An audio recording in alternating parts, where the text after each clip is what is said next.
Work continues on creating a fan shroud for the 55D backhoe.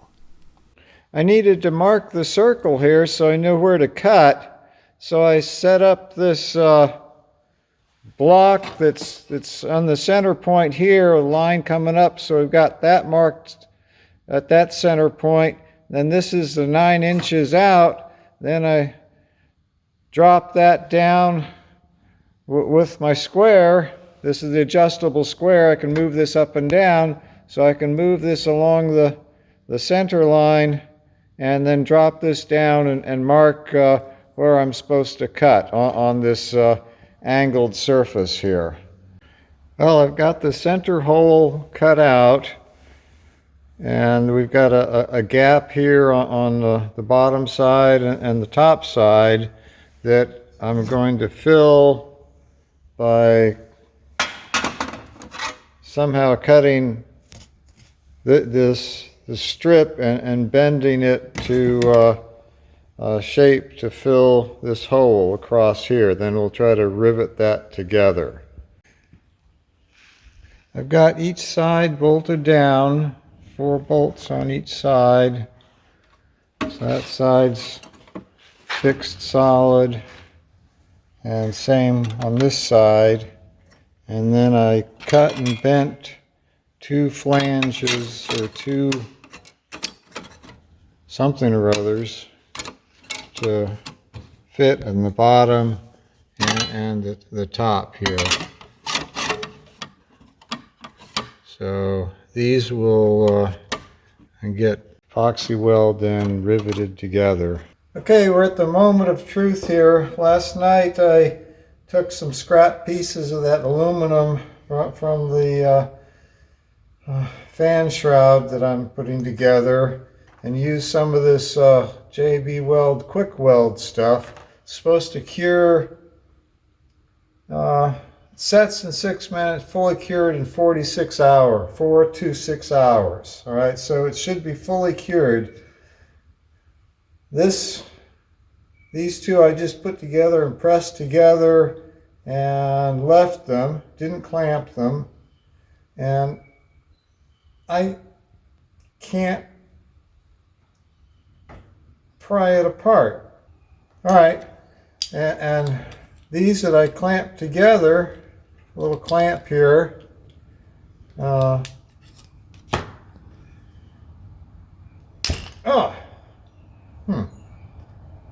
look, it must have squeezed.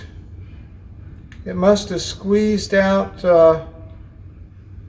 I clamped it, and well, I don't know. There's a little thin layer of the stuff there, and it sort of broke right in the middle of it. Well, I don't know. I guess I don't want to clamp it then. It squeezed it thin, and maybe it was too thin of a layer. Let's see if we can put some leverage on it. Vice grips here, channel lock pliers here, and I snapped it apart. All right, I'm going to try this again. This test didn't work out very well, at least not as good as I thought it should. And this time I'm going to try following the instructions. So I cleaned the surface with the degreaser, and then they say to sand it lightly with a coarse sandpaper. So a 60 grit emery cloth.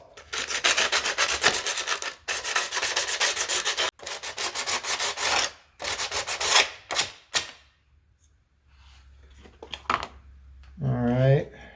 Okay. So mix it together.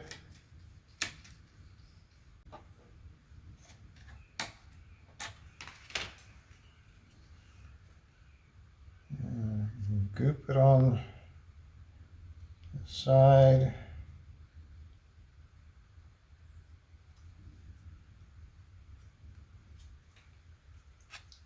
And press it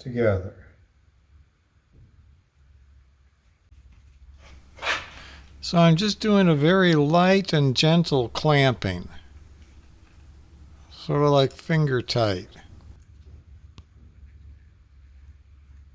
We'll just leave that now and we'll see how it turns out.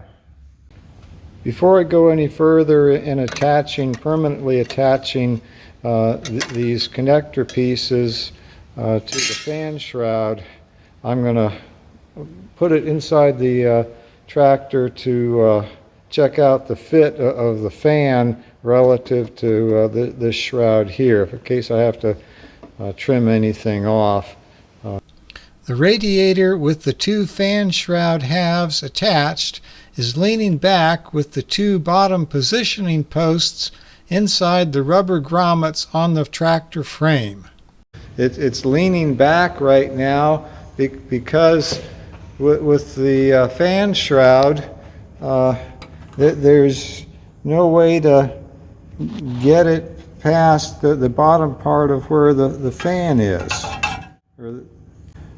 So I'm thinking I'm going to have to remove at least the left-hand shroud. Okay, the radiator and fan shroud are in position, and the fan turns freely.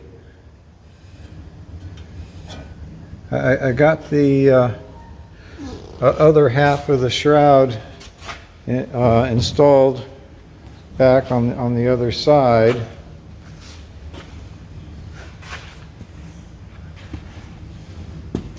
There's a couple spots, like right here at the top, where it's really close. I think I need to trim that off a little bit. The fan itself sits inside of the shroud, but pokes out just a little, about 1/4 of an inch outside of the shroud. You can see that better over on the other side, I think. Okay, so here we are at the on the right side of the tractor, and you can see the back end of the fan is protruding. This is about 1/2 inch on this side, back from the back of the shroud. So most of the fan is inside the shroud, in back of the radiator. It's close in a few spots, but it turns freely. But I'm thinking, in order to get the radiator in and out, I'm going to have the fan shroud in two pieces that I install after the radiator is in place. All right, it's been a couple days. This epoxy that I set up then a couple days ago, it's really holding things together tight. I haven't tried to put wrenches on it, but I mean, that seems pretty tight. But I can score it with my fingernails, which seems kind of odd. I thought it was going to be harder than that. So I've got another problem with the other half of the shroud attached. I've got one half still over there.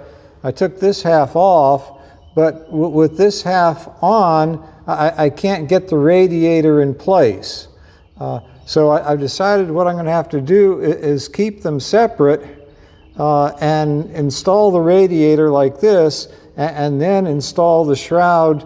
I can just attach it to these 4 screws here after that's in place. So I think that'll work fine, but I still need to patch that gap between the two halves of the shroud. So that's why I had bent and created these pieces here to attach the shroud together and fill in this gap.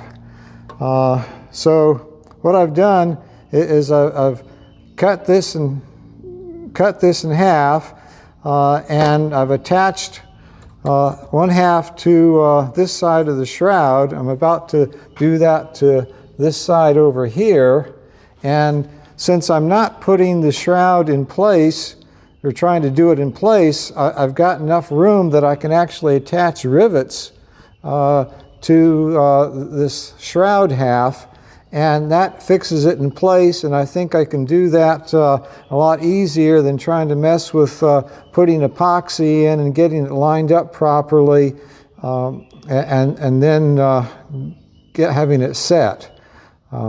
So that's going to be the strategy for finishing this now. And I've got this lined up and clamped in place, did the measurement, I'll cut that. Then I'll with just that half, I can put those rivets in there. Okay, I've got the shroud half braced up, get the extension clamped on, shaped in the right direction. I'm going to drill some holes along this edge here and then start putting rivets in. Okay, I've got the holes drilled and now I'm going to put the rivets in. I want to talk about the rivets a minute here.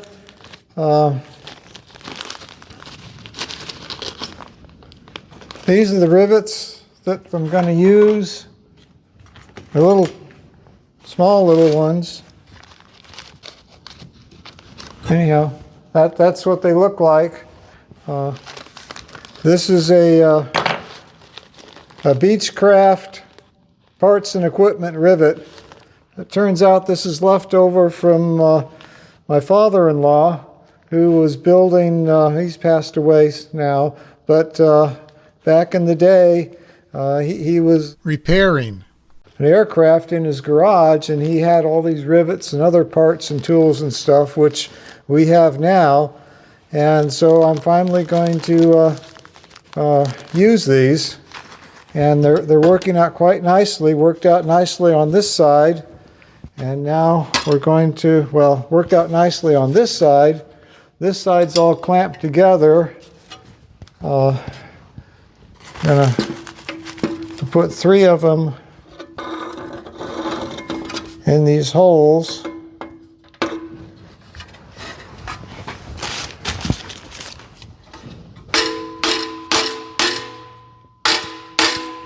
Okay, they need a little persuasion to go in. Rough edge on the hole here from the drill.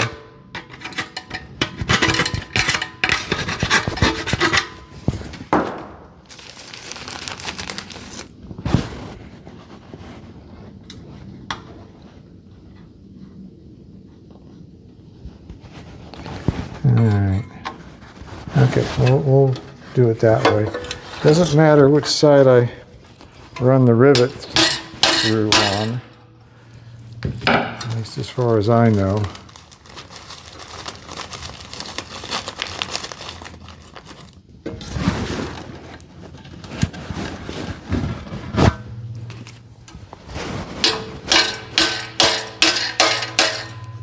Okay, so now we got the rivet in place, and it just needs to get mashed in there.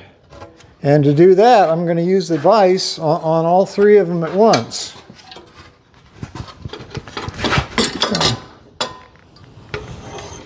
Put it in like this.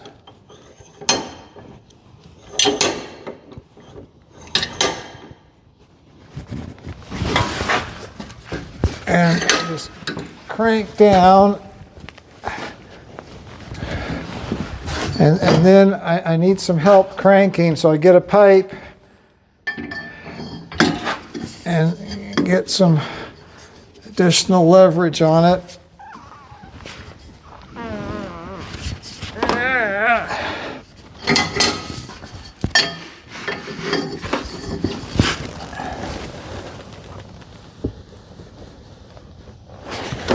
Okay, so I think that's probably got it.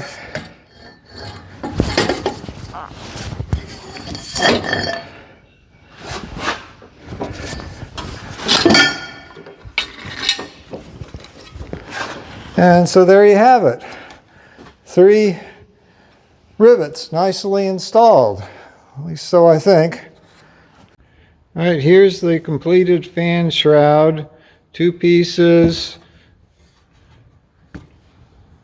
Attach one to each side of the radiator once it's installed. I just pressure washed the radiator, let it dry a little bit, then I can start putting things back together. Okay, the new fan shroud's installed on the radiator. The radiator is installed, the hoses are hooked up. We've got a new belt on the for the fan belt. And now I just need to start hooking up the rest of the hydraulics. Thanks for watching Longleaf Sheep Hill Ranch. A link to part 1 of the fan shroud construction project is to the right here.